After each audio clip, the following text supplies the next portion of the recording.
Suami bilang tak ada uang susu dan menyuruh anak minum air tajin.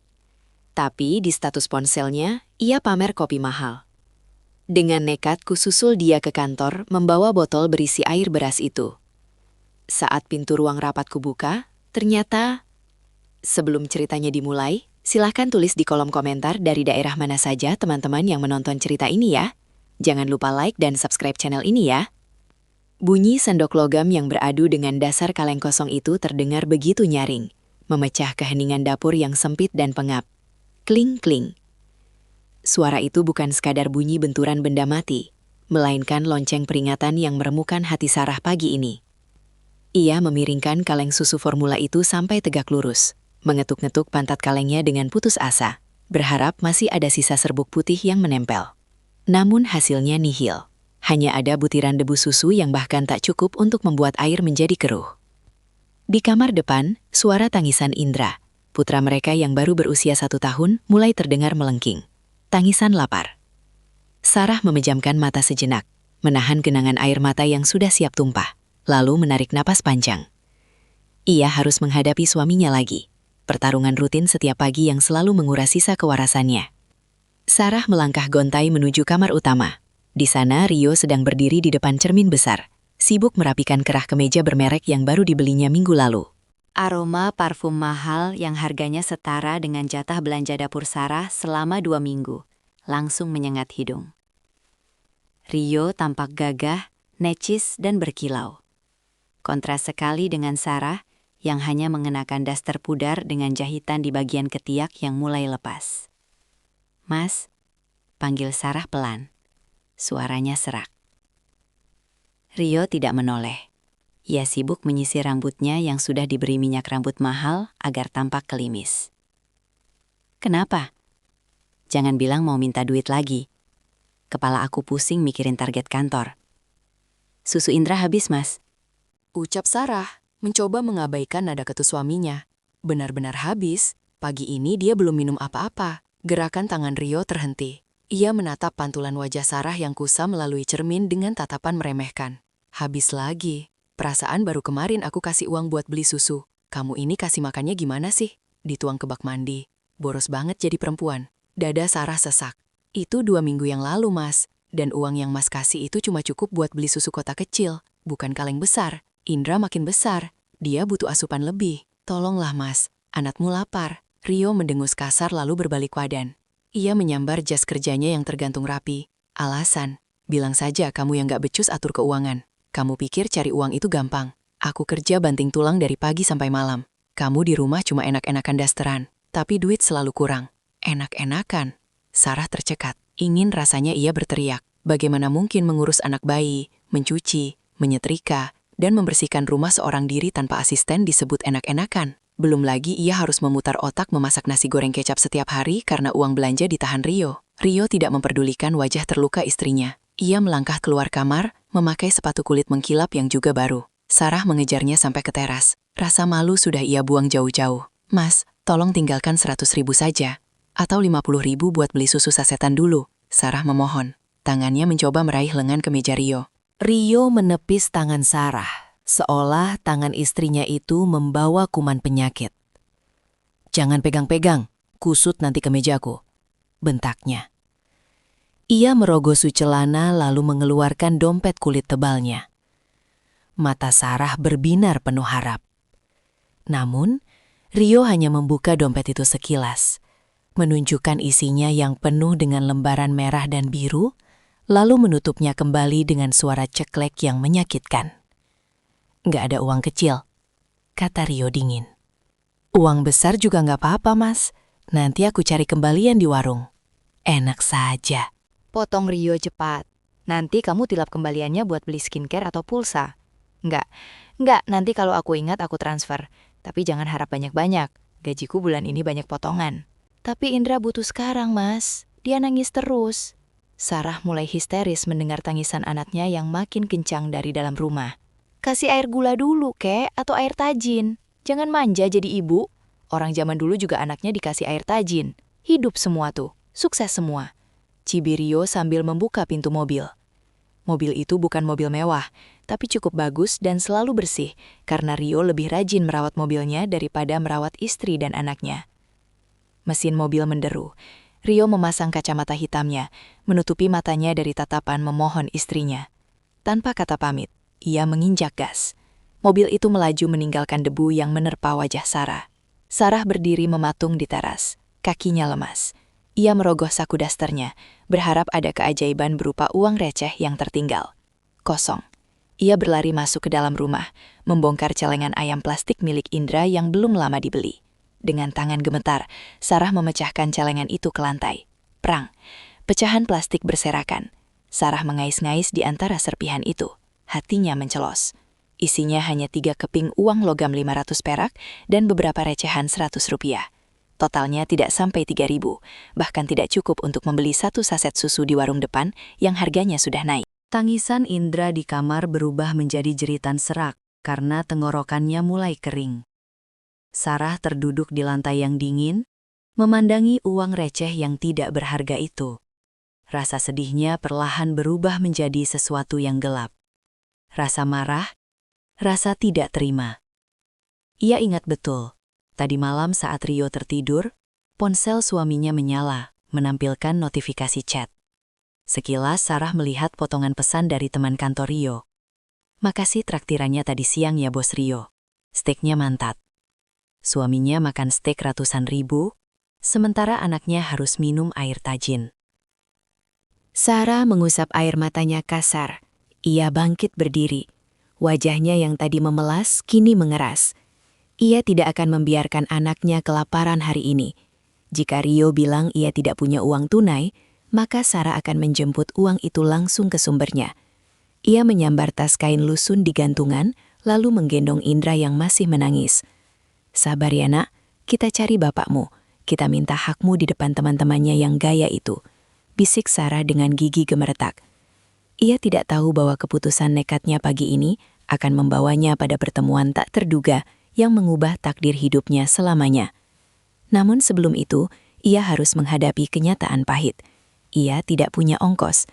Satu-satunya cara mencapai kantor Rio yang berjarak 5 kilometer adalah dengan berjalan kaki di bawah terik matahari pagi yang mulai menyengat. Uap panas mengepul dari panci kecil yang geripis di bagian pinggirnya.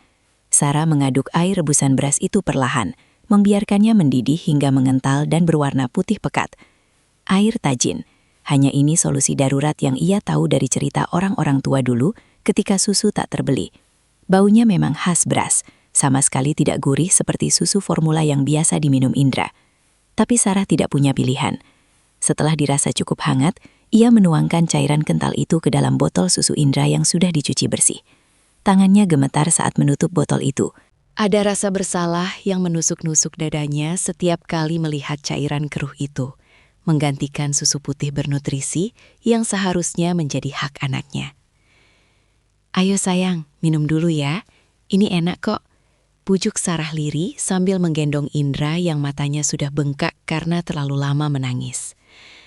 Bayi itu menyambut dot botol dengan antusias karena rasa lapar yang mendera.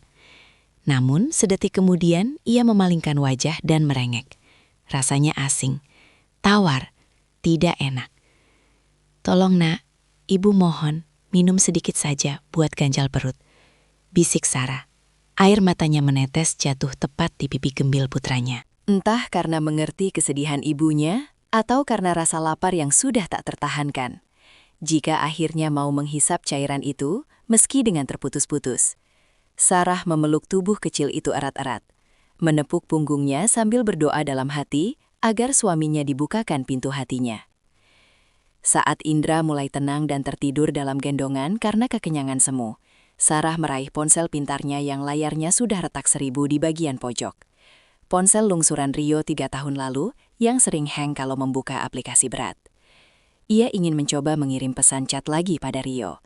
Siapa tahu hati suaminya melunak setelah sampai di kantor. Jari jempol Sarah yang kasar karena sering mencuci baju tanpa mesin cuci menggeser layar. Ia membuka aplikasi pesan hijau itu. Profil Rio sedang daring, artinya suaminya sedang memegang ponsel.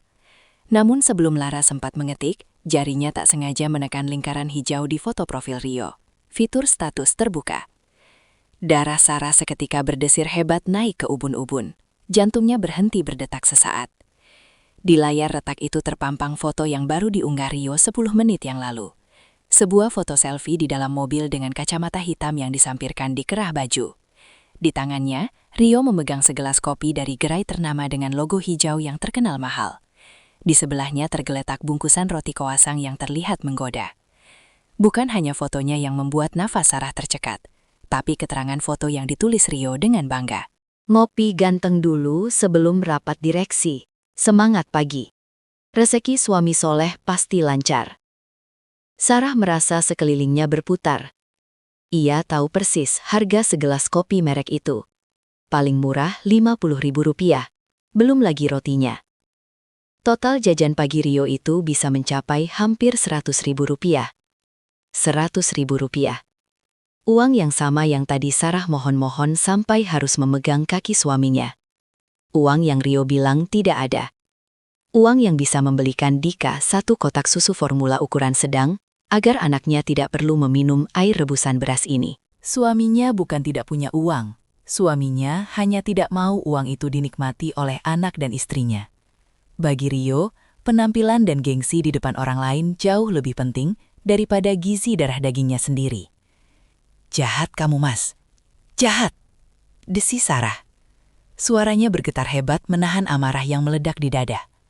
Rasa sabar yang selama ini ia pupuk bertahun-tahun runtuh ketika melihat segelas kopi di layar ponsel itu. Jika Rio bisa membuang uang demi gengsi kopi ganteng, maka Sarah tidak akan ragu untuk meruntuhkan gengsi itu hari ini juga. Sarah meletakkan ponselnya kasar. Ia bergegas masuk ke kamar, membuka lemari pakaiannya yang menyedihkan. Ia mencari baju terbaik yang ia punya untuk pergi ke kantor Rio. Namun, tangannya terhenti di udara. Bajunya yang paling bagus adalah gamis bunga-bunga yang warnanya sudah pudar karena terlalu sering dipakai kondangan. Sisanya hanya daster dan kaos oblong kedodoran. Ia menatap cermin lemari. Wajahnya kusam tanpa bedak. Bibirnya pucat dan pecah-pecah. Rambutnya ia ikat asal-asalan dengan karet gelang nasi bungkus. Ia terlihat seperti pembantu rumah tangga, bukan istri seorang staf senior yang bergaya neci seperti Rio. "Biar saja," gumam Sarah sambil menyeka air mata dengan punggung tangan. "Biar semua orang lihat. Biar teman-temannya lihat. Istri dari Rio yang soleh dan kaya raya itu ternyata seperti pengemis." Ia menyambar tas bayi yang talinya sudah disambung peniti. Memasukkan botol berisi air tajin, 1 popok cadangan dan dompet kosongnya. Ia menggendong Indra menggunakan kain jarik batik lusuh warisan almarhum ibunya. Sarah melangkah keluar rumah, mengunci pintu dengan tangan mantap. Matahari pukul 9 pagi sudah mulai terasa menyengat kulit. Aspal jalanan komplek memantulkan hawa panas. Jarak ke jalan raya, tempat angkutan umum melintas, sekitar 1 kilometer. Dan dari sana ia masih harus menyambung 2 kali angkutan untuk sampai ke kawasan perkantoran elit di pusat kota. Sarah tidak peduli. Kakinya yang beralaskan sendal jepit tipis mulai melangkah menapaki aspal panas. Setiap langkahnya diiringi doa dan dendam yang bercampur aduk. Ia tidak tahu apa yang akan terjadi di sana nanti. Tapi ia yakin satu hal. Hari ini Rio tidak akan bisa menikmati kopi mahalnya dengan tenang. Baru 500 meter berjalan, di persimpangan jalan besar yang ramai kendaraan, mata Sarah menangkap sosok yang membuatnya berhenti sejenak. Pemandangan yang kelak akan menjadi kunci pembuka kotak Pandora kehidupan rumah tangganya. Sosok itu adalah seorang pengemis tua yang sedang duduk bersila di depan sebuah minimarket modern. Pakaiannya compang-camping, tangannya menengadah mengharap belas kasih pada orang-orang yang keluar membawa kantong belanjaan penuh. Namun bukan kemiskinan pengemis itu yang membuat langkah Sarah terhenti, melainkan bagaimana seorang pegawai minimarket keluar dan mengusir pengemis itu dengan kasar. "Jangan di sini, Bu. Ganggu pemandangan. Pergi sana." Hardik pegawai itu sambil menyiramkan sisa air pel ke trotoar, nyaris mengenai kaki si pengemis. Sarah menelan ludah. Jantungnya berdegup kencang. Bayangan mengerikan melintas di benaknya. Apakah nanti aku akan diusir seperti itu oleh satpam kantor Mas Rio? Ia menunduk menatap penampilannya sendiri. Sendal jepit tipis, daster yang ditutupi jaket kusam, dan kain jarik gendongan bayi. Ia tidak jauh berbeda dengan pengemis itu di mata orang-orang berduit. Namun tangisan lirih Indra yang kepanasan dalam gendongan menyadarkannya. Rasa takut itu kalah oleh naluri seorang ibu. Sarah menguatkan hati, melangkah melewati minimarket itu menuju halte angkutan umum. Sambil menunggu angkot yang tak kunjung datang, Sarah kembali membuka ponselnya. Ia tidak tahan. Rasa sakit hati melihat foto kopi mahal itu harus ia luapkan. Dengan jempol gemetar, ia mengetik pesan di aplikasi chat. Sarah, Mas, aku lihat statusmu. Kamu bisa beli kopi dan roti semahal itu, hampir 100.000. Tapi anakmu di rumah minum air tajin. Di mana hati nuranimu, Mas? Tanda centang 2 abu-abu berubah menjadi biru seketika. Rio sedang memegang ponsel. Inindrator sedang mengetik muncul cukup lama, membuat napas Sarah tertahan. Rio, ya ampun Sarah, kamu ini benar-benar tidak tahu. Terima kasih ya. Aku ini sedang kerja. Kopi itu modal buat lobby klien. Biar aku terlihat berkelas, biar klien percaya sama perusahaan. Kalau aku kucel kayak gembel, mana ada yang mau kerja sama. Kamu itu taunya cuma minta uang, tapi nggak pernah dukung karir suami. Air mata Sarah menetes membasahi layar ponsel. Bukan permintaan maaf yang ia dapat, melainkan tuduhan. Inilah keahlian Rio, memutar balikan fakta sampai Sarah merasa bersalah karena telah menuntut haknya. Sarah, tapi jika butuh susu Mas, uang yang kamu pakai buat gaya itu bisa buat beli susu 1 kaleng. Tolonglah transfer sekarang, aku nggak minta banyak. Rio, nanti, jangan paksa aku. Kamu itu istri durhaka ya, berani ngatur-ngatur uang suami. Harusnya kamu introspeksi. Kenapa istri teman-temanku bisa bantu suaminya cari tambahan? Jualan kue kek, apa kek? Kamu cuma bisanya merongrong bikin malu. Sudah jangan ganggu aku rapat. Setelah pesan menyakitkan itu, foto profil Rio tiba-tiba hilang. Sarah mencoba mengirim pesan lagi, tapi hanya muncul centang 1. Rio memblokirnya. Sarah terduduk lemas di bangku halte yang berkarat. Dadanya sesak bukan main, seolah ada batu besar yang menghimpit paru-parunya. Durhaka. Katanya lirih mengulang kata-kata suaminya.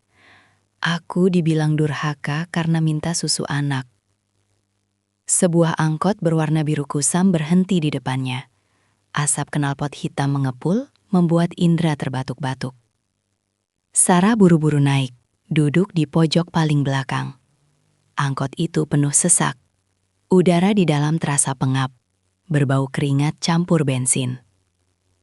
Sepanjang perjalanan, Sarah mendekap Didi erat-erat, melindunginya dari guncangan jalan berlubang. Pikirannya berkecamuk. Kata-kata Rio terngiang-ngiang di kepalanya, seperti kaset rusak. Kamu cuma bisanya merongrong, bikin malu. Baik, Mas. Batin Sarah. Matanya menatap kosong ke jalanan macet di luar jendela. Kalau aku memang bikin malu di chat, sekalian saja aku bikin malu di dunia nyata. Biar kamu tahu rasanya tidak dihargai. 1 jam perjalanan yang menyiksa akhirnya berakhir.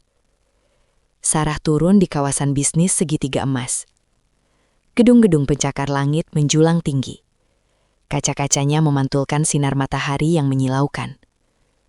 Orang-orang berpakaian rapi berlalu lalang dengan langkah cepat, sibuk dengan dunia mereka yang gemerlap. Sarah berdiri di trotoar, tampak sangat asing dan kontras. Ia seperti noda kotor di atas kain sutra putih. Gedung kantor Rio ada di seberang jalan raya yang lebar dan ramai. Gedung tinggi dengan lobi marmer yang megah. Sarah hendak melangkah menyeberang ketika lampu lalu lintas pejalan kaki menyala hijau. Namun, baru 2 langkah kakinya menapak aspal, kejadian di depan matanya membuat ia terpekik. Di tengah ramainya penyeberangan, seorang nenek tua dengan pakaian lusuh, jauh lebih lusuh dari Sarah, terjatuh saat mencoba memungut tongkat kayunnya yang terlepas. Lampu penyeberangan berkedip cepat, tanda sebentar lagi akan merah. Kendaraan-kendaraan mewah di garis depan sudah menderu-deru tidak sabar membunyikan klakson panjang yang memekakkan telinga. "Minggir, Nek, cari mati ya," teriak seorang pengendara motor. Nenek itu tampak bingung dan ketakutan. Kakinya gemetar, sulit berdiri. Tidak ada satupun orang perlente di sekitarnya yang peduli. Mereka justru melangkah lebar-lebar menghindari si nenek, seolah takut tertular kemiskinan. Lampu berubah merah bagi pejalan kaki. Mobil-mobil mulai bergerak maju dengan agresif. Si nenek masih terdiam kaku di tengah jalan. Tepat di jalur sebuah mobil sedan hitam mengkilap yang melaju kencang seolah tidak melihat ada nyawa di depannya. Sarah tidak berpikir dua kali. "Alas!" teriakan itu lolos begitu saja dari tenggorokan Sarah. Tanpa memedulikan nyawanya sendiri, ia menerjang aspal panas, menyelinap di antara celah kendaraan yang mulai bergerak maju. Tangan kirinya mendekap erat tubuh Indra di dalam gendongan kain jarik, sementara tangan kanannya menyambar lengan kurus nenek tua itu sekuat tenaga. Cit! Suara ban mobil yang bergesekan kasar dengan aspal memekakan telinga. Sebuah sedan hitam mengilap berhenti mendadak hanya beberapa sentimeter dari pinggang Sarah. Hawa panas dari mesin mobil itu menerpa kakinya yang hanya beralaskan sandal jepit. Jantung Sarah rasa copot dan jatuh ke perut. Pengendara sedan itu membuka kaca jendela. Seorang pria muda berdasi melongok keluar dengan wajah merah padam. "Weh, punya mata nggak sih? Kalau mau mati, jangan ngajak-ngajak orang susah. Dasar gembel cari perkara." Makinya kasar lalu meludah ke arah aspal sebelum menancap gas, meninggalkan kepulan asap hitam yang menyesakan. Sarah tidak membalas, napasnya memburu dengan tubuh gemetar. Ia memapah nenek itu ke tepi trotoar yang lebih aman. Kakinya terasa lemas bukan main, seolah tulang-tulangnya baru saja dilolosi satu persatu. "Nenek, nggak apa-apa, ada yang luka?" tanya Sarah dengan suara parau. Ia berlutut di depan nenek itu, mengabaikan daster dan ujung kain jariknya yang menyapu debu trotoar. Tangan Sarah dengan cekatan membersihkan debu kotor yang menempel di baju lusuh si nenek. Nenek itu terdiam, napasnya masih tersengal-sengal. Kulitnya keriput dan hitam terbakar matahari. Rambutnya yang memutih berantakan keluar dari kerudung kumal yang ia kenakan. Bau apak menguar dari tubuh rentanya. Bau khas jalanan yang biasanya membuat orang menutup hidung. Namun, Sarah tidak menjauh. Ia justru memijat pelan kaki si nenek yang tadi gemetar. Saya kaget, Nak. Jawab nenek itu lirih. Suaranya serak dan berat. Sepasang mata tua itu menatap Sarah lekat-lekat, seolah sedang memindai sesuatu jauh di dalam jiwa Sarah. Tatapannya kemudian beralih pada bayi dalam gendongan Sarah yang kini merengek kaget. "Maaf ya, Nak, gara-gara nenek, kamu dan anakmu hampir celaka," ucap nenek itu dengan nada bersalah. Sarah menggeleng cepat, tersenyum tipis meski matanya masih basah sisa menangis di angkot tadi. "Nggak apa-apa, Nek. Yang penting nenek selamat. Orang-orang di sini memang bawa kendaraannya pada ngebut. Nggak lihat orang kecil kayak kita." Nenek itu memerhatikan penampilan Sarah. Daster pudar, sandal jepit tipis, dan wajah lelah tanpa riasan. Namun, matanya menangkap ketulusan yang langka. "Kamu mau kemana, Nak?" "Rapi sekali, seperti mau pergi jauh," tanya si nenek. Padahal penampilan Sarah jauh dari kata rapi. Sarah tersenyum getir. Ia memandang gedung pencakar langit megah di seberang jalan. Gedung tempat suaminya bekerja, tempat Rio menikmati kopi mahalnya. "Saya mau ketemu suami saya, Nek." Di gedung itu, tunjuk Sarah. Alis si nenek terangkat sedikit. "Suamimu kerja di sana jadi tukang sapu atau satpam?" Pertanyaan itu wajar mengingat penampilan Sarah. Hati Sarah nyeri tapi ia tidak marah. "Bukan, Nek. Suami saya staf senior di sana, bagian pemasaran." Hening sejenak.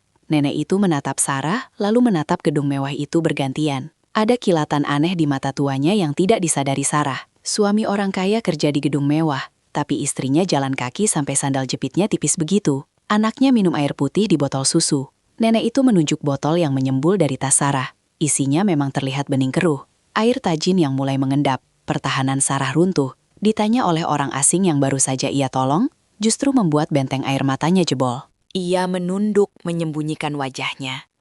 Dia lagi banyak pengeluaran.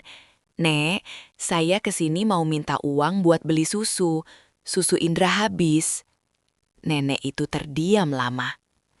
Tangannya yang kasar dan keripu terulur menyentuh tangan Sarah. Tidak ada kata-kata penghiburan klise, hanya tatapan tajam yang seolah sedang menimbang-nimbang sesuatu. "Haus," gumang si nenek tiba-tiba. "Nenek haus sekali, Nak. Dari pagi belum minum." Sarah tersentak. Ia segera merogoh tas bayinya. Ia ingat membawa sebotol air mineral bekas yang ia isi ulang dari rumah untuk bekal di jalan. Ini, Nek, maaf, cuma air putih biasa, bekas botol pula. Tapi bersih kok, saya rebus sendiri. Tanpa ragu, nenek itu menerima botol plastik yang sudah penyok itu dan meminumnya dengan lahap. Ia menghabiskan setengah isinya, lalu mengelap bibirnya dengan punggung tangan. Segar, terima kasih nak. Kamu orang baik. Jarang ada orang mau berbagi air sama nenek kotor begini. Sarah tersenyum tulus. Sama-sama, Nek. Kalau begitu saya pamit dulu ya. Mau nyebrang lagi. Takut suami saya keburu istirahat makan siang dan pergi keluar. Sarah hendak bangkit, tapi tangan si nenek menahannya. Cengkamannya ternyata cukup kuat untuk ukuran wanita seusianya. Nenek ikut, katanya tegas. Sarah bingung. Ikut kemana, Nek? Ke dalam gedung? Jangan, Nek. Di sana satpamnya galak-galak. Nanti nenek diusir. Nenek tunggu di sini saja ya, di bawah pohon ini. Adem. Nenek itu menggeleng keras kepala. Nenek mau ikut. Kaki nenek sakit bekas jatuh tadi. Nggak kuat jalan sendiri cari tempat istirahat. Kamu papah nenek sampai lobi saja, boleh kan? Katanya kamu mau menolong. Sarah bimbang. Membawa dirinya sendiri yang berpenampilan kumal saja sudah pasti akan memancing hinaan. Apalagi jika ia datang membawa seorang nenek pengemis yang bau matahari ini, sama saja cari mati di kandang singa. Rio pasti akan mengamuk hebat jika melihatnya. Tapi melihat kaki nenek itu yang sedikit bengkak, dan tatapan matanya yang memelas, hati Sarah tidak tega. Ia tidak bisa meninggalkan orang tua sendirian di pinggir jalan raya yang ganas ini. Ya sudah, putus Sarah akhirnya.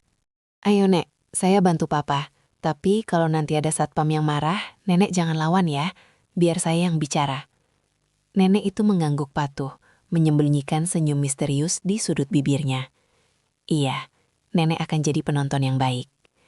Sarah kembali menggendong Indra di depan, lalu memosisikan irinya di samping kiri si nenek. Tangan kirinya memeluk Indra, tangan kanannya memeluk pinggang si nenek. Memapahnya menyeberang jalan menuju gerbang kemewahan yang menjulang tinggi. Dua wanita berbeda generasi dengan pakaian lusuh itu melangkah memasuki pelataran gedung perkantoran elit berlapis kaca. Pemandangan itu sangat kontras. Di sekeliling mereka, mobil-mobil mewah mengilap menurunkan penumpang wangi berjas licin. Sementara Sarah dan si nenek berjalan tertatih-tatih, seperti noda hitam di atas lantai marmer putih. Jantung Sarah berdegup kencang saat mereka mendekati pintu kaca otomatis lobi utama. Dari balik kaca, ia bisa melihat beberapa petugas keamanan berseragam safari hitam sedang bersiaga. Tatapan mereka langsung terkunci pada Sarah dan si nenek. Tatapan tajam, tatapan merendahkan, tatapan predator yang melihat mangsa salah masuk wilayah. Siap-siap, Nek, bisik Sarah gemetar. Pegang tangan saya erat-erat. Hembusan udara dingin dari pendingin ruangan raksasa langsung menampar kulit Sarah. Begitu pintu kaca otomatis itu terbuka, rasanya seperti memasuki dunia lain. Di luar sana, dunia terasa panas, berdebu, dan kejam. Di dalam sini, udara berbau aroma terapi lavender yang menenangkan. Lantai marmernya begitu bening hingga bisa memantulkan bayangan. Dan suasananya hening penuh wibawa. Namun keheningan itu pecah seketika oleh suara langkah sendal jepit Sarah yang berbunyi cepak-cepok dan tongkat kayu si nenek yang mengetuk lantai. Stop boy. Dua orang satpam bertubuh tegap yang sedang berjaga di dekat meja resepsionis langsung berlari menghadang. Wajah mereka garang, tangan mereka terangkat tinggi seolah sedang menghalau wabah penyakit. Mau kemana kalian? Salah tempat, Bu. Dinas sosial bukan di sini. Hardik, salah satu satpam yang name-tag-nya tertulis Herman, memindai Sarah dan si nenek dari ujung kaki ke ujung kepala dengan tatapan jijik yang tidak ditutup-tutupi. Sarah mengeratkan pelukannya pada Indra yang mulai menggeliat kedinginan. Ia mencoba menegakkan punggungnya, berusaha menyisakan sedikit harga diri yang ia punya.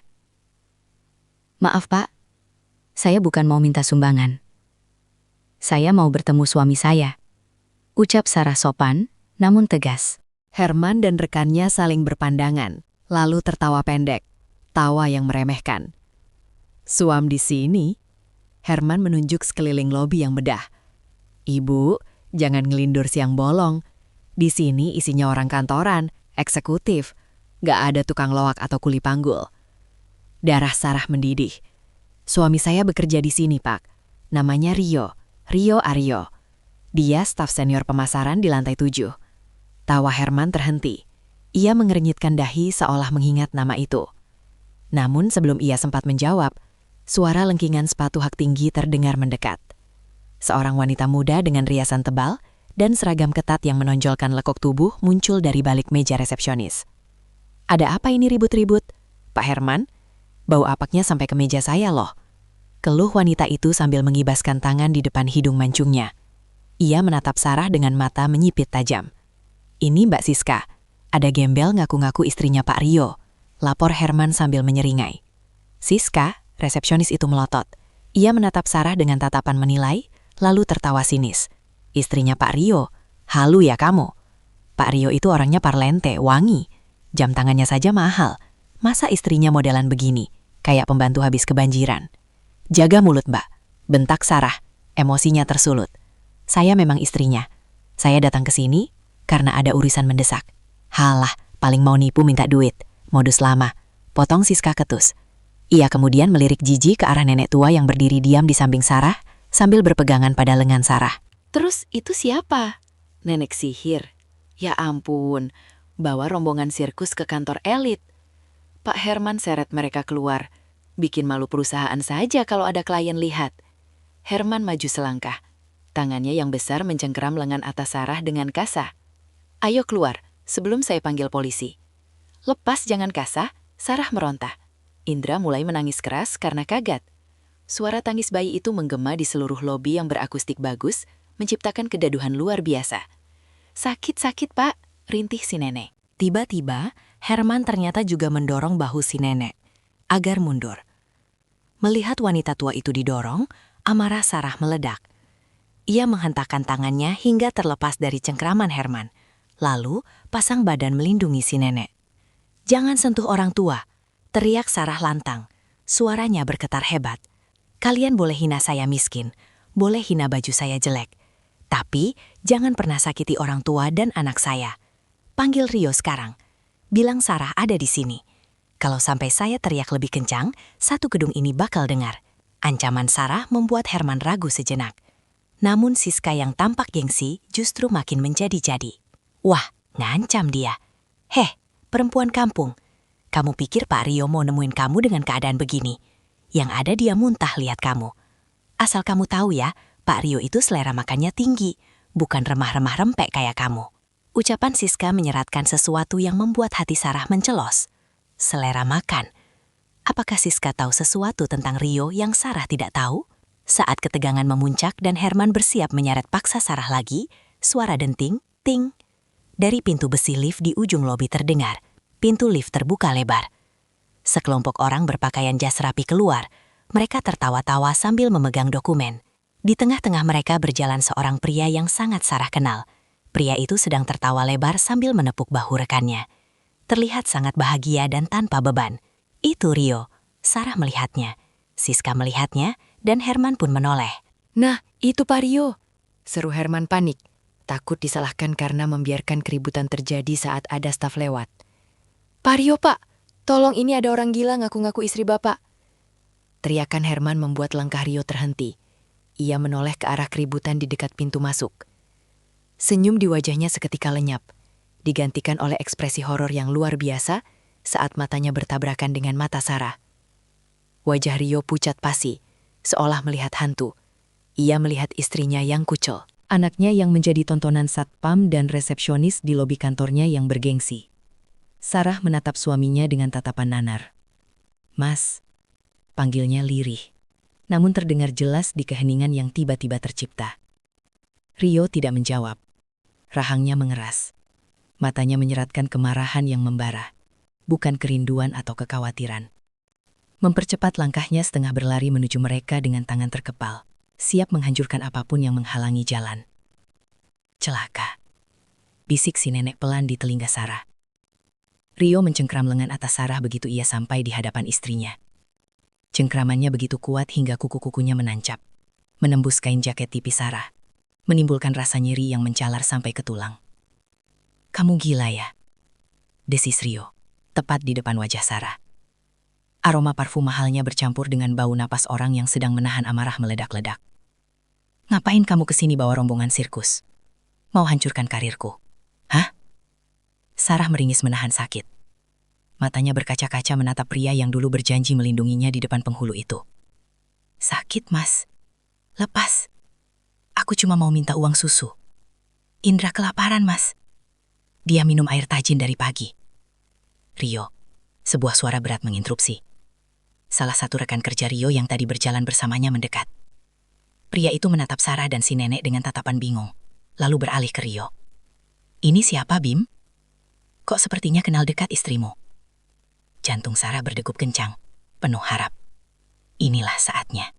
Jika Rio mengakuinya, setidaknya harga dirinya di depan Siska dan Satpam tadi bisa terselamatkan. Ia menatap suaminya dengan tatapan memohon. Akui aku, Mas, tolong. Namun Rio justru tertawa sumbang, tawa yang terdengar sangat dipaksakan. Ia melirik Lara sekilas dengan tatapan jijik yang tak bisa disembunyikan. Istri, ya enggak lah bro. Gila apa selera gue serendah ini? Elak Rio cepat. Suaranya lantang agar terdengar oleh Siska dan Satpam. Ini bekas pembantu di rumah ibu saya di kampung. Kasian. Dia memang agak miring sedikit otaknya sejak ditinggal suaminya. Rio menunjuk kepalanya dengan jari telunjuk, membuat gerakan memutar. Suka halusinasi, ngaku-ngaku saudara orang kaya. Dunia Sarah runtuh seketika. Bukan marah, bukan sedih, tapi hancur. Rasanya seperti ada tangan tak kasat mata yang merobek dadanya dan mencabut jantungnya paksa. Diakui sebagai pembantu gila oleh suami sendiri demi gengsi di depan teman kantor. Penghinaan macam apa ini, Mas? Suara Sarah tercekat, nyaris tak terdengar. Air matanya jatuh tanpa permisi. Oh, pembantu gila. Rekan kerja Rio mengangguk-angguk paham, lalu menatap Sarah dengan iba sekaligus jijik. Ya sudah, kasih uang receh saja, Bim. Suruh pergi. Jangan sampai Pak Direktur lihat. Bisa kena SP kamu bawa orang beginian ke lobi. Iya, tenang saja. Kalian duluan saja ke ruang rapat. Usir Rio pada teman-temannya. Setelah teman-temannya menjauh masuk ke dalam lift kaca yang mewah, wajah Rio berubah menjadi monster. Ia menarik paksa Sarah dan si nenek menjauh dari tengah lobi, menyeret mereka ke arah koridor sempit menuju lift barang di pojok ruangan di dekat toilet umum. Ikut aku. Jangan bikin malu di sini, bentak Rio. Sarah terhuyung-huyung mengikuti langkah lebar suaminya, sementara si nenek berjalan tertatih-tatih di belakang, berusaha menyeimbangi langkah meski kakinya sakit.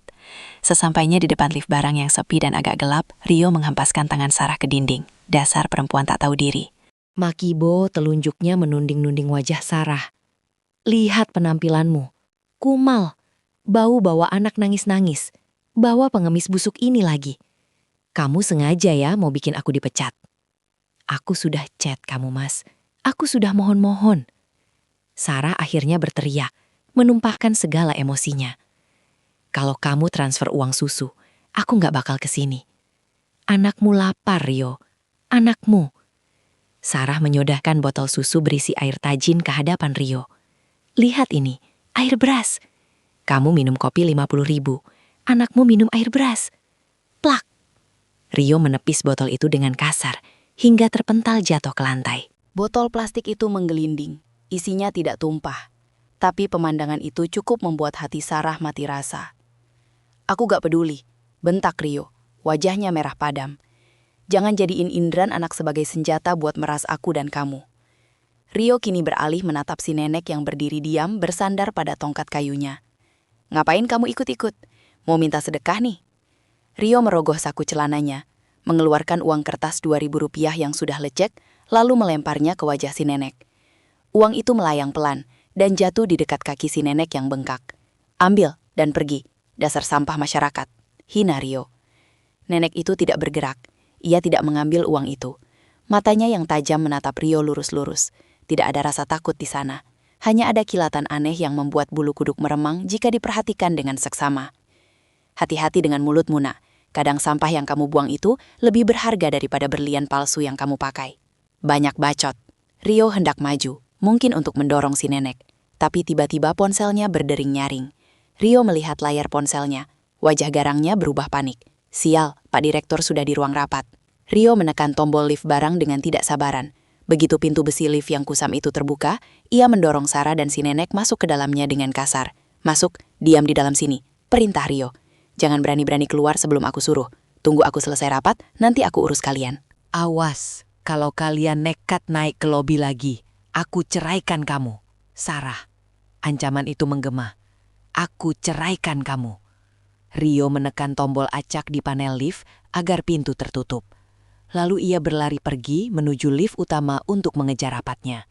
Meninggalkan istri dan anaknya dikurung di dalam lift barang yang pengap. Pintu besi tertutup perlahan. Boom. Hening. Hanya ada suara dengungan mesin lift tua dan isak tangis Sarah yang pecah. Ia merosot duduk di lantai lift yang dingin, memeluk Indra erat-erat. Habis sudah harga dirinya, harapannya, cintanya. Suaminya baru saja menyebutnya pembantu gila dan mengancam cerai hanya karena ia meminta susu. Sudah nak, jangan menangis. Air matamu terlalu mahal untuk laki-laki seperti itu. Suara si nenek terdengar tenang, kontras dengan situasi kacau barusan. Sarah mendongak, matanya basah. Kita mau dibawa kemana ini, Nek? Liftnya diam saja. Mas Rio tadi cuma tekan tombol tutup pintu. Si nenek tersenyum tipis. Ia melangkah maju mendekati panel tombol lift. Jari keriputnya tidak menekan tombol G ground atau B basement. Dengan gerakan pasti dan penuh otoritas, jari telunjuknya menekan tombol angka 7. Lantai teratas, lantai eksekutif, tempat ruang rapat utama berada. Sarah terbelalak. Nek, jangan, itu lantai bos-bos, itu tempat Mas Rio rapat, kita nanti diusir. Sarah panik, berusaha bangkit untuk mencegah. Namun, nenek itu menoleh. Sorot matanya berubah total. Tidak ada lagi sorot mata nenek renta yang lemah dan bingung. Postur tubuhnya tegak. Wajahnya memancarkan aura kekuasaan yang begitu kuat hingga membuat Sarah terpaku. Justru itu tujuannya. Sarah, ucap nenek itu dengan nada dingin yang menusuk. Suamimu bilang kamu bikin malu. Mari kita lihat siapa yang sebenarnya akan malu hari ini. Mesin lift menyentak. Kotak besi itu mulai bergerak naik, membawa Sarah, Indra dan sang pemilik perusahaan menuju panggung penghakiman. Dengungan mesin lift barang yang kasar perlahan mereda, seiring dengan melambatnya pergerakan kotak besi itu. Angka digital berwarna merah di atas pintu berganti perlahan hingga akhirnya berhenti membentuk angka 7. Ting! Pintu besi berat itu bergeser terbuka. Namun pemandangan di baliknya bukan lagi gudang pengap atau lorong kusam seperti di lantai dasar. Sarah menahan napas. Di hadapannya terbentang sebuah koridor luas yang lantainya dilapisi karpet tebal berwarna merah marun. Dinding-dindingnya dihiasi lukisan abstrak berbingkai emas dan udara di sini beraroma kayu cendana yang mewah, jauh lebih harum dan mahal dibandingkan lobi utama tadi. Ini adalah lantai para dewa di perusahaan itu. Tempat di mana keputusan-keputusan bernilai miliaran rupiah dibuat. Nek, kita pulang saja ya. Aku takut. Bisik Sarah. Tangannya gemetar memegang ujung baju si nenek yang kumal. Kakinya terasa berat, seolah tertanam di lantai lift. Ia merasa sangat kecil dan kotor berdiri di tempat semewah ini. Nenek itu menoleh. Wajahnya masih sama, keriput kusam dengan kerudung miring. Tapi sorot matanya kini setajam mata elang. Ia menepuk punggung tangan Sarah pelan, namun bertenaga. Tegakkan kepalamu, Sarah. Kamu bukan pencuri. Kamu istri sah yang menuntut hak anakmu. Jangan pernah menunduk di hadapan orang-orang yang makan dari keringat suamimu. Atau suami yang makan dari pengorbananmu. Ucap nenek itu tegas. Kata-kata itu entah bagaimana mengalirkan sedikit keberanian ke dalam darah Sarah. Nenek itu melangkah keluar dari lift lebih dulu. Langkahnya yang tadi pincang kini terlihat lebih tegap. Seolah rasa sakit di kakinya lenyap oleh adrenalin atau mungkin wibawa yang bangkit kembali. Sarah menyusul di belakang sambil memeluk Indra yang sudah kembali tertidur. Mereka berjalan menyusuri koridor senyap itu. Di ujung koridor terlihat sebuah meja resepsionis khusus lantai eksekutif yang kosong. Mungkin sekretarisnya sedang ke toilet atau membuatkan minum. Kesempatan itu dimanfaatkan si nenek untuk terus berjalan menuju sebuah pintu ganda besar yang terbuat dari kayu jati kokoh dengan panel kaca buram di tengahnya. Di samping pintu itu, terdapat dinding kaca bening yang lebar, memperlihatkan isi ruangan di dalamnya. Sarah mengintip dari kejauhan, dan jantungnya serasa berhenti. Itu ruang rapat utama. Di dalamnya, duduk melingkar sekitar 10 orang pria dan wanita parubaya, dengan setelan jas formal yang tampak sangat berkuasa. Di ujung meja berdiri Rio. Suaminya itu sedang berdiri penuh percaya diri di depan layar proyektor yang menampilkan grafik naik. Tangannya memegang penunjuk laser. Senyumnya lebar dan wajahnya berseri-seri. Ia tampak seperti raja kecil yang sedang memamerkan kemenangannya. Rio terlihat begitu memukau, begitu profesional. Sosok yang sangat berbeda dengan suami pelit yang tadi pagi membentak Sarah soal uang susu. "Lihat dia," bisik si nenek dingin. Dia tersenyum di atas penderitaan anaknya yang minum air tajin. Amarah kembali menyulut dada Sarah. Rasa takutnya perlahan berganti menjadi rasa muak. Tiba-tiba, seorang wanita muda dengan rok pan ketat berlari tergopoh-gopoh dari arah dapur pantry sambil membawa nampan berisi cangkir. Itu sekretaris direksi. Matanya terbelalak lebar saat melihat Sarah dan si nenek berdiri di depan ruang keramat itu. "Heh, siapa kalian? Bagaimana bisa naik ke sini?" Pekik sekretaris itu dengan suara tertahan, takut mengganggu rapat, tapi jelas panik. "Ini area steril, keluar. Satpam mana?" Wanita itu meletakkan nampannya sembarangan di meja dan hendak menarik lengan si nenek. Namun nenek itu menepis tangan si sekretaris dengan gerakan tangkas yang mengejutkan. "Minggir," desis nenek itu rendah. Sebelum sekretaris itu sempat berteriak lagi, nenek itu sudah memutar gagang pintu ganda ruang rapat. Klah, pintu tidak terkunci. Dengan dorongan kuat, pintu kayu jati itu terbuka lebar. Suara angin sejuk dari AC ruangan menyeruak keluar bersamaan dengan keheningan yang seketika mencekam. Di dalam ruangan, Rio yang sedang berapi-api menjelaskan strategi pemasaran tiba-tiba terdiam. Mulutnya masih terbuka separuh, tapi suaranya hilang. Matanya yang tadi berbinar bangga, kini melotot horor melihat siapa yang berdiri di ambang pintu. 10 pasang mata para direksi dan komisaris, kecuali kursi komisaris utama di ujung yang kosong, serentak menoleh ke arah pintu. Di sana berdiri Sarah dengan daster lusuh, menggendong bayi, dan di sebelahnya berdiri seorang nenek tua berpakaian compang-camping, bak pengemis jalanan. Kontras yang menyakitkan mata di tengah kemewahan ruang rapat berlapis karpet tebal itu. "Rio," panggil Sarah lirih. Suaranya pecah di tengah keheningan ruangan. Wajah Rio berubah dari kaget menjadi merah padam. Urat-urat lehernya menonjol keluar. Rasa malu yang ia rasakan bukan lagi sekadar malu, tapi penghinaan yang menampar harga dirinya sebagai calon manajer masa depan. Rio membanting penunjuk lasernya ke meja rapat hingga patah. "Brak, kurang ajar!" teriak Rio. Tidak peduli lagi ada para atasan di sana. Ia berlari menerjang ke arah pintu. "Sudah kubilang tunggu di bawah. Kamu tulia. Kamu sengaja mau hancurkan aku, hah?" Rio mencengkeram bahu Sarah dan mendorongnya mundur, hingga punggung Sarah menabrak kusen pintu. Indra terbangun dan menjerit kaget. "Pak Rio, apa-apaan ini?" Salah satu direktur berkacamata tebal berdiri tampak tersinggung dengan keributan itu. Rio menoleh panik ke arah para bosnya. Maafkan saya Pak Direktur. Ini orang gila yang tadi saya ceritakan. Dia lolos dari satpam. Saya akan usir sekarang juga." Rio kembali menatap Sarah dengan tatapan membunuh. Tangannya terangkat, siap melayangkan tamparan untuk mendiamkan istrinya yang dianggap gila itu. "Pergi atau aku seret kamu." "Cukup." Satu kata itu memotong teriakan Rio. Bukan Sarah yang berteriak, tapi si nenek tua. Suaranya tidak keras, tidak melengking, tapi memiliki berat dan otoritas yang membuat udara di ruangan itu seolah memadat. Si nenek melangkah maju, masuk sepenuhnya ke dalam ruang rapat. Ia memukulkan tongkat kayunya ke lantai marmer dengan keras. "Taka, kamu mau mengusir siapa di ruangan ini?" Ario, tanya nenek itu sambil mendongakkan dagunya. Menantang Rio. Rio menatap nenek itu dengan jijik yang memuncak. "Kamu lagi, dasar pengemis tua bangka. Berani-beraninya kamu kotori lantai kantor saya." "Satpam, mana satpam?" Rio berteriak histeris, benar-benar kehilangan kendali. Namun anehnya, tidak ada satupun direktur di belakang Rio yang ikut berteriak atau memanggil keamanan. Hening, senyap. Sarah yang ketakutan melihat ke arah para petinggi perusahaan itu. Ia melihat sesuatu yang ganjil. Wajah-wajah arogan para direktur itu kini pucat pasi. Mereka tidak melihat ke arah Rio yang sedang mengamuk. Mata mereka semua terpaku pada sosok nenek kumal di samping Sarah. Direktur utama yang duduk di ujung meja perlahan berdiri.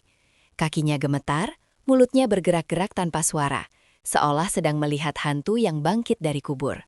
Rio yang tidak menyadari perubahan suasana di belakang punggungnya, justru nekat mendorong bahu si nenek dengan kasar, hingga nenek itu terhuyung mundur. "Keluar sebelum saya tendang kamu," bentak Rio. Detik itu juga suara kursi bergesekan kasar dengan lantai terdengar serentak.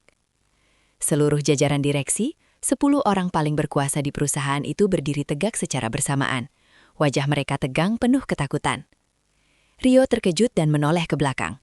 "Pak, Bu, tenang saja, biar saya yang urus sampah ini." "Diam kamu, Rio," bentak Pak Direktur Utama dengan suara menggelegar. Wajahnya basah oleh keringat dingin. Rio ternganga bingung. Tapi Pak Direktur Utama tidak memperdulikan Rio. Ia dan seluruh jajaran direksi bergegas keluar dari balik meja rapat setengah berlari menghampiri si nenek kumal itu. Dan pemandangan selanjutnya membuat Sarah merasa dunia sedang terbalik.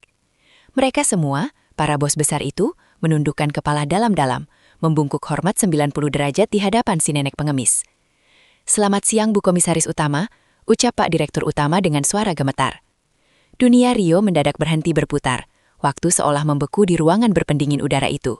Kalimat "Selamat siang, Bu Komisaris Utama" yang diucapkan dengan penuh taksim oleh Pak Direktur Utama masih menggema memantul di dinding-dinding kaca, lalu menghantam dindang telinga Rio dengan kekuatan setara palu godam.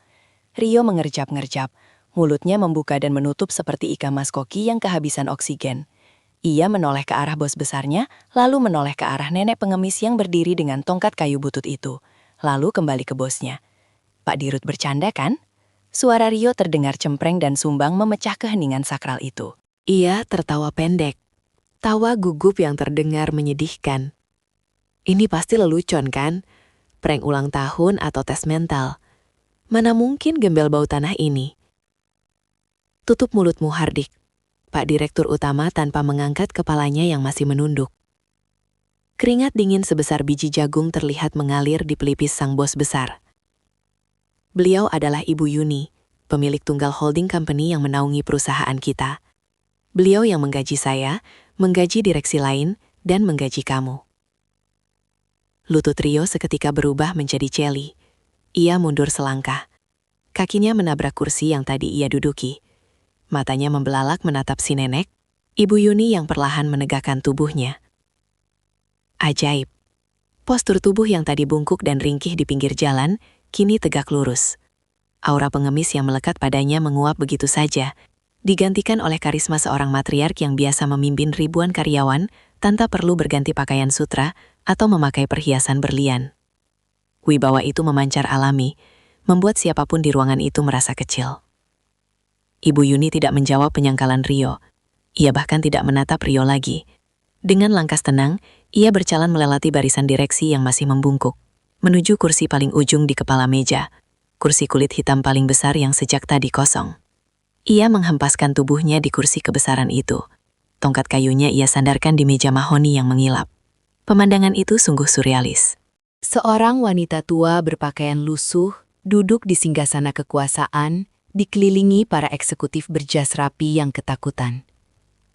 "Sarah," panggil Ibu Yuni lembut. Sarah tersentak. Ia masih berdiri mematung di dekat pintu, memeluk Indra erat-erat. Tubuhnya gemetar. Bukan karena takut pada Rio lagi, tapi karena syok menyadari siapa sosok yang baru saja ia papah menyeberang jalan. "Sini, Nak." Duduk di samping ibu. Ibu Yuni menepuk kursi kosong di sebelah kanannya. Kursi yang seharusnya diduduki oleh Direktur Keuangan. Direktur Keuangan yang mengerti kode itu segera menyingkir, mempersilahkan Sarah duduk. Sarah melangkah ragu. Ia merasa sangat kotor duduk di kursi empuk itu dengan daster dan sandal jepitnya. Namun, senyum hangat Ibu Yuni menguatkannya. Begitu Sarah duduk, Rio yang masih berdiri kaku di ujung lain meja tampak seperti terdakwa di kursi pesakitan.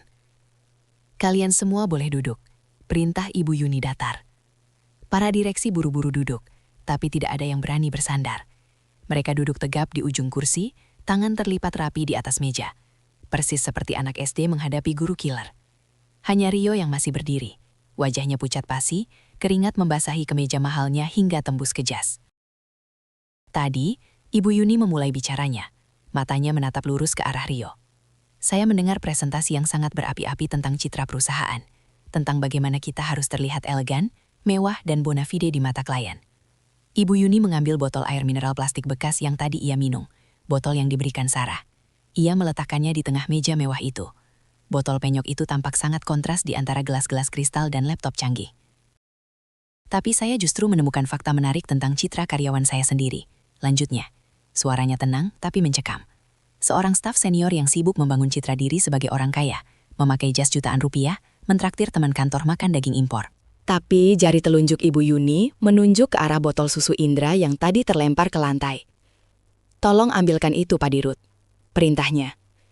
Pak Direktur Utama tergopoh-gopoh memungut botol susu Indra dan meletakkannya di depan Ibu Yuni. Tapi Ibu Yuni mengangkat botol itu tinggi-tinggi agar semua orang melihat isinya yang keruh mengendap. Anak kandungnya sendiri dibiarkan minum air rebusan beras karena ayahnya bilang tidak punya uang. Gumam kaget terdengar dari para direksi. Mereka saling berbisik menatap Rio dengan pandangan jijik yang nyata. Kali ini bukan jijik pada kemiskinan Sarah, tapi jijik pada kekejaman moral Rio. Itu bohong, Bu. Rio mencoba membela diri. Suaranya bergetar hebat. Istri saya ini boros. Dia tidak pandai atur uang. Saya kasih uang belanja cukup kok. Dia saja yang habisin buat beri skincare. Cukup? Ibu Yuni tersenyum miring. Ia menoleh ke arah Direktur Personalia. "Pak Hendra, tolong buka data gaji Rio Aryo sekarang juga. Tampilkan di layar proyektor. Saya mau kita semua berhitung matematika sederhana hari ini." Pak Hendra, Direktur Personalia dengan jari gemetar mengetik di laptopnya yang tersambung ke layar besar. Dalam hitungan detik, data lengkap Rio terpampang jelas di dinding. Semua mata tertuju ke layar. Nama Rio Aryo, jabatan Senior Staf Pemasaran, gaji pokok tunjangan Rp18.500.000, bonus bulan lalu Rp5 juta. Angka itu terpampang nyata. Sarah menutup mulutnya tak percaya. Selama ini Rio selalu bilang gajinya hanya UMR dan banyak potongan kantor. Rio selalu bilang ia hanya memegang sisa 1 juta untuk bensin dan makan. Sisanya habis untuk cicilan yang entah apa. Rp1.500.000. Eja Ibu Yuni lambat-lambat. Ia menatap Sarah. "Sarah, berapa uang belanja yang Indra kasih suamimu sebulan?" Sarah menunduk. Air matanya menetes lagi. 20.000 sehari, Bu. Kadang 1.000. Kalau saya minta lebih buat susu, saya dimarahi. Katanya gaji Mas Rio dipotong koperasi. 20.000? Seorang direktur wanita di ujung meja memeki kaget. Itu bahkan gak cukup buat beli nasi padang 1 bungkus di kantin ini. Ruangan itu mendadak riuh oleh suara cemoohan. Rio rasanya ingin menghilang di telan bumi. Kebohongannya telanjang bulat di depan semua orang yang ia coba kagumkan. "Diam." Ibu Yuni mengangkat tangan. Hening kembali. "Rio," ucap Ibu Yuni. Nadanya kini berubah sedingin es. "Uang 500.000 untuk istri dan anak. Sementara kamu memegang puluhan juta. Kemana sisa uang itu lari? Kamu tidak punya cicilan rumah karena kalian masih kontrak. Kamu tidak punya cicilan mobil karena mobilmu lunas warisan orang tuamu. Lalu kemana uang itu?" Rio diam 1000 bahasa. Kakinya gemetar hebat. Ia melirik panik ke arah ponselnya yang tergeletak di meja. Ibu Yuni menangkap lirikan mata itu. Insting tajamnya sebagai pengusaha yang sudah makan asam garam kehidupan langsung bekerja. "Sita ponselnya," perintah Ibu Yuni pada 2 satpam yang baru saja datang tergopo-gopo di depan pintu. "Dan Pak Hendra, cek mutasi rekening penggajian dia yang terhubung ke sistem kantor. Saya ingin tahu ke rekening mana saja uang itu dia transfer setiap tanggal muda." "Jangan teriak!" Rio panik. Ia menyambar ponselnya sebelum satpam sempat mendekat. Wajahnya yang tadi ketakutan kini berubah menjadi nekat dan beringas. Ia tahu jika isi ponsel dan mutasi rekeningnya terbuka, tamatlah riwayatnya. Bukan hanya soal pelit, tapi ada rahasia lain yang jauh lebih kotor yang ia sembunyikan rapat-rapat dari Sarah dan kantor. "Jangan ada yang mendekat," ancam Rio sambil mundur ke arah jendela kaca besar. "Ini privasi saya. Kalian tidak berhak." "Sarah, bilang sama mereka, kalau aku suami yang baik.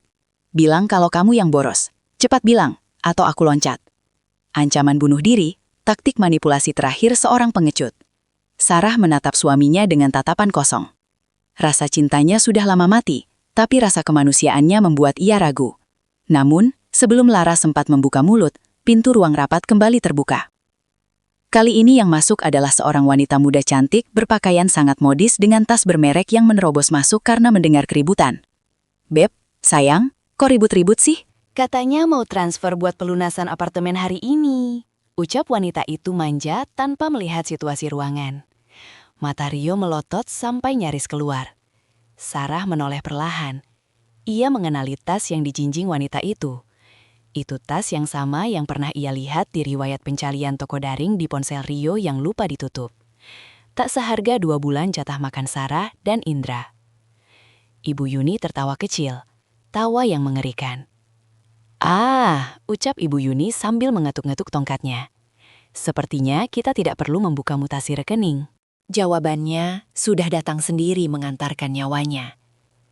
Keheningan di ruang rapat itu pecah berkeping-keping, hancur oleh kehadiran wanita asing yang berdiri di ambang pintu dengan wajah tanpa dosa. Wanita itu, yang terlihat 10 tahun lebih muda dari Sarah, dengan kulit putih mulus hasil perawatan mahal, dan rambut yang ditata rapi di salon, masih belum menyadari badai yang sedang ia masuki. Ia memandang berkeliling dengan tatapan bingung, lalu matanya terkunci pada Rio yang berdiri mematung dengan wajah seputih kertas. "Beb, kok diam saja sih? Itu notifikasi transfer belum masuk loh. Orang apartemen sudah telepon aku terus." Rengek wanita itu lagi sambil melangkah masuk. Sepatu hak tingginya berbunyi nyaring mengetuk lantai marmer. Ia sama sekali tidak memedulikan Sarah yang duduk di kursi direksi dengan pakaian lusuh, ataupun Ibu Yuni yang menatapnya tajam dari kursi utama. Di mata wanita itu, Sarah dan Ibu Yuni hanyalah gangguan visual, mungkin cleaning service atau pengemis yang nyasar. Fokusnya hanya pada Rio, sumber uangnya. Jessie diam. Desis Rio suaranya tercekat di tenggorokan. Matanya melotot memberi kode agar selingkuhannya itu segera pergi. "Keluar, nanti kita bicara." "Ih, kok ngusir sih? Tadi di chat katanya suruh datang ambil kunci mobil baru." Sahut Jessie manja. Bibirnya mengerucut sebal. Detak jantung Sarah berhenti berdetak sesaat, lalu memompa darah dengan kecepatan yang menyakitkan. Apartemen? Mobil baru? Kunci? Kata-kata itu berputar di kepalanya, bertabrakan dengan memori tentang kaleng susu kosong, air tajin, dan rengekan Indra yang kelaparan. Perlahan, Sarah bangkit dari kursinya. Ia menyerahkan Indra yang masih terlelap ke pangkuan Ibu Yuni. Nenek itu menerima bayi mungil itu dengan lembut, mengangguk pelan kepada Sarah, seolah memberi restu. "Selesaikan urusan Muna." Sarah melangkah mendekati Jessie. Langkahnya pelan, menyeret sandal jepitnya yang tipis. Tapi aura kemarahan yang memancar dari tubuhnya membuat udara di sekitarnya terasa panas. Jessie menatap Sarah dengan jijik. Ia menutup hidungnya dengan tangan yang lentik dan berkutek serapi. "Duh, ini siapa sih, Beb? Bau banget. Pembantu baru kamu kok dibolehin masuk ruang rapat sih?" Sarah berhenti tepat di depan Jessie. Ia menatap tas tangan bermerek yang dijinjing wanita itu. Tas yang harganya belasan juta.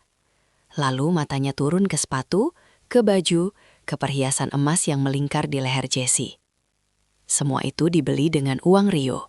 Uang yang seharusnya menjadi susu Indra. Uang yang seharusnya menjadi beras di dapur Sarah. Jadi suara Sarah bergetar, rendah, dan menakutkan. "Jadi kesini larinya uang susu anak saya." Jessie mengernyit. "Maksud lo apa, uang susu?" "Heh, Mbak, kalau minta sumbangan jangan di sini. Bilang sama bosmu itu tuh." Jessie menunjuk Rio dengan dagunya. "Pacar gue ini orang kaya, minta dia sedekah dikit lah." Pacar Sarah tertawa getir, tawa yang terdengar seperti isak tangis yang tertahan. "Kamu bangga jadi pacarnya? Kamu tahu siapa saya?" "Mana gue tahu, emang penting," cibir Jessie. "Saya istrinya." Teriakan Sarah meledak menggelegar memenuhi ruangan akustik itu. Jessie tersentak mundur saking kagetnya. Rio memejamkan mata. Tahu bahwa kiamatnya sudah tiba. "Saya istri sah Rio Aryo." Sarah menepuk dadanya sendiri dengan keras. "Wanita yang kamu hina, bau, dan kumal ini adalah istri yang mendampingi dia dari nol. Dari dia masih naik motor butut sampai bisa belikan kamu mobil. Dan kamu tahu apa yang anak kandungnya minum pagi ini, sementara kamu tagih apartemen?" Sarah menyambar botol susu berisi air tajin dari meja rapat. Ia menyodorkannya kasar ke depan wajah Jessie. Air tajin, air rebusan beras, jerit Sarah. Air matanya tumpah deras membanjiri pipinya yang kusam.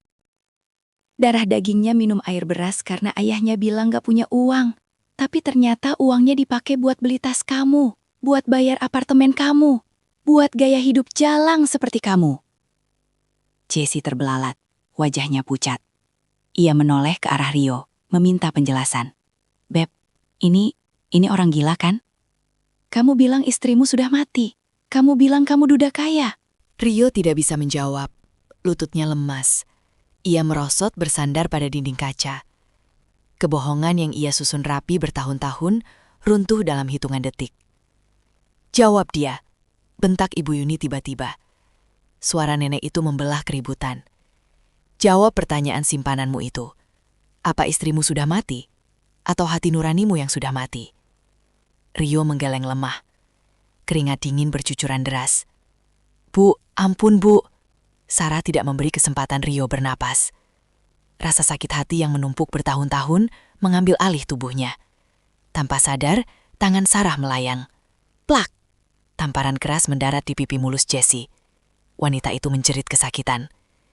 Itu buat tas mewah yang kamu pamerkan. Sarah berbalik melangkah cepat ke arah Rio yang terpojok di dinding. Rio mengangkat tangan melindungi wajahnya. Nyalinya ciut melihat kemurkaan istrinya yang biasanya penurut. Jangan Ras, tolong, kerengek Rio. Plak. Tamparan Sarah kali ini jauh lebih keras. Mendarat telak di pipi kiri Rio hingga meninggalkan jejak merah 5 jari. Itu buat Indra yang kelaparan. Plak. Tamparan kedua mendarat di pipi kanan. Itu buat air tajin yang dia minum. Plak. Dan tamparan ketiga yang paling keras mendarat lagi. Dan ini buat harga diri saya yang kamu injak-injak di depan satpam. Rio terhuyung. Sudut bibirnya berdarah. Sarah terengah-enggah. Tangannya sakit, tapi hatinya sedikit lega. Ia mundur selangkah, menatap jijik pada pria yang pernah ia cintai itu. Cukup Sarah. Suara Ibu Yuni terdengar tenang, namun final. Simpan tenagamu. Jangan kotori tanganmu lebih lama lagi dengan sampah. Ibu Yuni berdiri. Ia menatap Jessie yang sedang memegangi pipinya yang merah sambil menangis, lalu menatap Rio yang babak belur. Satpam, panggil Ibu Yuni. 4 orang satpam berbadan tegap, bukan satpam lobi yang tadi menghina Sarah, tapi tim keamanan khusus direksi. Masuk dengan sigap, seret wanita ini keluar. Dan pastikan dia tidak pernah menginjakkan kaki di gedung ini lagi. Perintah Ibu Yuni menunjuk Jessie. Jessie histeris saat diseret keluar. Beb, Rio. Tanggung jawab, cicilan apartemen gimana? Rio. Suaranya menjauh dan menghilang di balik pintu. Kini tinggal Rio sendirian. Ia menatap Ibu Yuni dengan pandangan memelas. Bu, tolong bu, saya hilaf. Saya bisa jelaskan. Jangan pecat saya bu. Saya punya tanggungan. Apartemen itu, mobil itu belum lunas semua. Ibu Yuni tersenyum dingin. Oh, saya tidak hanya akan memecat kamu, Rio. Nenek itu berjalan mendekat, mengetukkan tongkatnya di depan separtu mengilap Rio. Mulai detik ini, kamu diberhentikan dengan tidak hormat. Tidak ada pesangon 1 rupiah pun. Dan saya sudah perintahkan tim audit untuk memeriksa semua transaksi yang kamu lakukan selama 5 tahun terakhir. Jika ada 1 sen pun uang perusahaan yang kamu pakai untuk membiayai gaya hidup gila hormatmu itu, Ibu Yuni mendekatkan wajahnya. Saya pastikan kamu membusuk di penjara. Mata Rio membelalak lebar. Penjara, utang, pengangguran, semua bayangan mengerikan itu menyerbunya sekaligus. Sarah, Rio merangkak mencoba meraih kaki Sarah. Dek, tolong mas, suamimu. Sarah menarik kakinya menjauh. Ia menatap Rio dingin, tatapan yang sama sekali asing bagi Rio. Suamiku sudah mati saat dia membiarkan anaknya minum air beras demi gengsi. Dunia Rio gelap seketika. Oksigen di paru-parunya seolah dicabut paksa. Tekanan darahnya anjlok drastis akibat syok yang luar biasa. Tubuhnya limbung, matanya berputar ke atas. Bruk, Rio ambruk ke lantai marmer yang dingin. Pingsan tak sadarkan diri di tengah ruang rapat mewah yang ia banggakan. Di depan bos besar yang ia coba tipu. Dan di bawah kaki istri yang ia sia-siakan. Angkat dia. Perintah Ibu Yuni datar pada satpam seolah sedang menyuruh membuang kantong sampah. Buang keluar gedung. Biar dia sadar di trotoan. tempat di mana dia seharusnya berada. Sarah menatap tubuh suaminya yang digotong keluar tanpa rasa kasihan sedikit pun. Ia berbalik mengambil Indra dari gendongan Ibu Yuni. Bayi itu menggeliat bangun, matanya mengerjap lucu. "Sudah selesai?" tanya Ibu Yuni lembut, wibawanya sebagai singa betina. Perusahaan berganti kembali menjadi nenek yang hangat. Sarah mengangguk menyeka sisa air matanya. "Sudah, Bu. Terima kasih." "Belum. Ini baru permulaan." Senyum Ibu Yuni penuh arti. "Sekarang, ayo ikut Ibu. Kita urus masa depanmu dan anakmu. Air tajin itu tidak boleh lagi masuk ke perut cucu angkat Ibu." Sarah tertegun. Cucu angkat. Sementara di luar gedung, di bawah terik matahari siang yang menyengat, tubuh Rio dilemparkan begitu saja ke trotoar Banas oleh satpam. Tepat di sebelah tempat ia biasa memarkir mobil mewahnya. Mobil yang sebentar lagi akan ditarik leasing. Panas. Itu hal pertama yang dirasakan Rio saat kesadarannya perlahan kembali. Panas yang menyengat kulit pipinya, kasar yang menusuk punggungnya, dan bau aspal yang menguap di siang bolong. Rio mengerang, mencoba membuka matanya yang terasa berat. Cahaya matahari langsung menampar retina matanya, memaksanya menyipit. Ia tidak berada di kasur empuk apartemen Jessie. Ia juga tidak berada di kursi ergonomis ruang kerjanya. Ia tergeletak di trotoar berdebu, persis di samping pot bunga beton besar di depan gedung kantor tempatnya bekerja. Atau lebih tepatnya, tempat ia pernah bekerja. "Bangun, Mas. Jangan tidur di sini. Halani jalan." Sebuah ujung sepatu bot hitam menyenggol pinggangnya. Rio menoleh kaget. Itu Herman. Satpam lobi yang tadi pagi menyambutnya dengan hormat, kini menatapnya dengan pandangan merendahkan sembari memegang pentungan. Herman, bantuin saya." Rintih Rio, berusaha bangkit dengan kepala yang masih pening. Herman mendengus, meludah ke samping. "Ogah, perintah Bu Komisaris jelas. Bapak dilarang masuk area gedung radius 100 meter. Sana pergi, jangan bikin kumuh pemandangan." Rio terengah-engah. "Saya staf senior, Herman. Kamu lupa." "Mantan, Pak mantan," koreksi Herman sadis. "Dan barusan ada orang dari pihak pembiayaan datang itu." Herman menunjuk ke arah jalan raya. Rio menoleh cepat. Jantungnya mencelos. Ia melihat mobil sedan kesayangannya. Simbol kesuksesannya sedang indrayatkan ke kruk derek oleh dua orang berbadan besar. "Jangan!" Rio berteriak histeris, melupakan rasa pusingnya. Ia berlari tertatih-tatih mengejar mobilnya. "Itu mobil saya, jangan diambil. Saya baru telat bayar 2 bulan. Salah satu penagih utang yang berotot kekar menghadangnya dengan dada membusung. "Rio Aryo, kantor Bapak barusan telepon. Konfirmasi kalau Bapak sudah tidak bekerja di sini. Sesuai perjanjian, kalau tidak ada penjamin gaji, unit kami tarik. Minggir." "Tapi saya bisa bayar nanti, saya bayar." "Bayar pakai apa? Daun?" cemoh si penagih. Tanpa belas kasihan, truk derek itu melaju, menyeret mobil kebanggaan Rio menjauh, membawa serta dompet, laptop, dan jas mahalnya yang tertinggal di dalam. Rio merogoh saku celananya. Kosong. Ponselnya? Di mana ponselnya? "Cari ini." Herman melemparkan sebuah benda pipih ke arah Rio. Rio menangkapnya dengan kikuk. Itu ponselnya. Layarnya sudah retak, mungkin terinjak saat ia diseret keluar tadi. Dengan tangan gemetar, Rio menyalakan ponselnya. Ratusan notifikasi. Cek masuk. Bukan ucapan selamat, melainkan teror.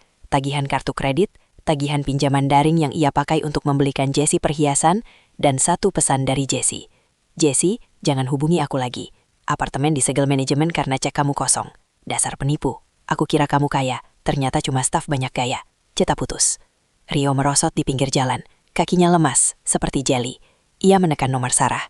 1 kali, 2 kali. Nomor yang Ana tuju sedang sibuk. Sarah memblokirnya. Untuk selamanya.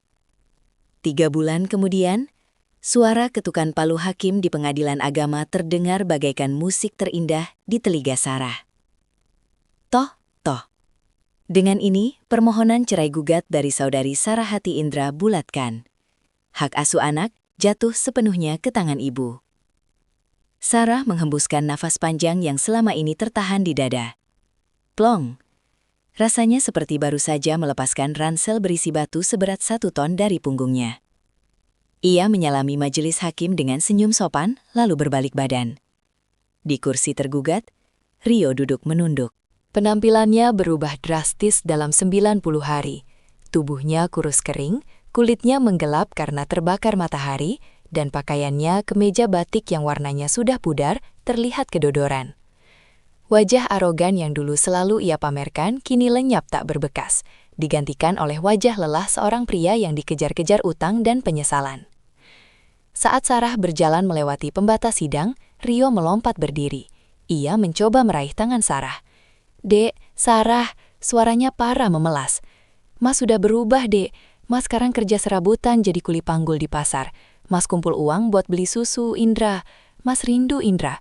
Tolong kasih Mas kesempatan kedua. Kita mulai dari nol ya." Sarah berhenti. Ia menarik tangannya agar tidak bersentuhan dengan Rio. Ia menatap mantan suaminya itu dari ujung kaki ke ujung kepala. Anehnya, tidak ada lagi rasa benci. Yang ada hanya rasa kasihan. Kasihan melihat seseorang yang pernah memiliki segalanya, tapi membuangnya demi gengsi semu. "Terlambat, Mas," ucap Sarah tenang. Wajahnya kini bersih, terawat, dan memancarkan cahaya kepercayaan diri. Ia mengenakan setelan kerja sederhana namun rapi. "Kesempatan itu sudah kamu buang saat kamu membiarkan Indra minum air tajin. Mas hilaf, Jessie yang goda Mas. Jangan salahkan orang lain atas pilihanmu sendiri," potong Sarah tegas. "Uang hasil kerjamu di pasar itu simpan saja. Bayar utang-utangmu. Indra tidak butuh uangmu lagi. Dia sudah punya ibu yang kuat." Sarah melangkah pergi meninggalkan ruang sidang. Di luar gedung pengadilan, sebuah mobil MPV hitam yang nyaman sudah menunggu. Kaca jendela belakang turun. Wajah teduh Ibu Yuni terlihat di sana. Sedang memangku Indra yang gemuk dan sehat, memegang botol susu berisi susu formula premium. "Sudah selesai urusannya, Nak?" tanya Ibu Yuni tersenyum. "Sudah, Bu," jawab Sarah mantap. Ia masuk ke dalam mobil. "Bagus, sekarang kita ke kantor cabang. Manajer restoran baru Ibu tidak boleh terlambat di hari pembukaan," goda Ibu Yuni. "Ya, Sarah tidak diberi uang cuma-cuma." Ibu Yuni memberikan kail bukan ikan. Melihat ketelatenan Sarah memasak dan mengatur keuangan yang super irit dulu, Ibu Yuni menyekolahkan Sarah kursus manajemen singkat dan mempercayakannya mengelola salah satu cabang restoran miliknya. Sarah membuktikan bahwa di tangan wanita yang tepat, uang Rp1.000 pun bisa menjadi berkah. Berbeda dengan Rio yang mengubah jutaan rupiah menjadi musibah. Mobil itu melaju perlahan meninggalkan pelataran pengadilan. Dari balik kaca belakang, Sarah melihat Rio keluar dari gedung dengan langkah gontai. Pria itu berdiri di pinggir jalan, merogoh saku celananya, menghitung uang receh kumal untuk naik angkot. Hujan mulai turun rintik-rintik, membasahi tubuh kurusnya yang tak terlindungi.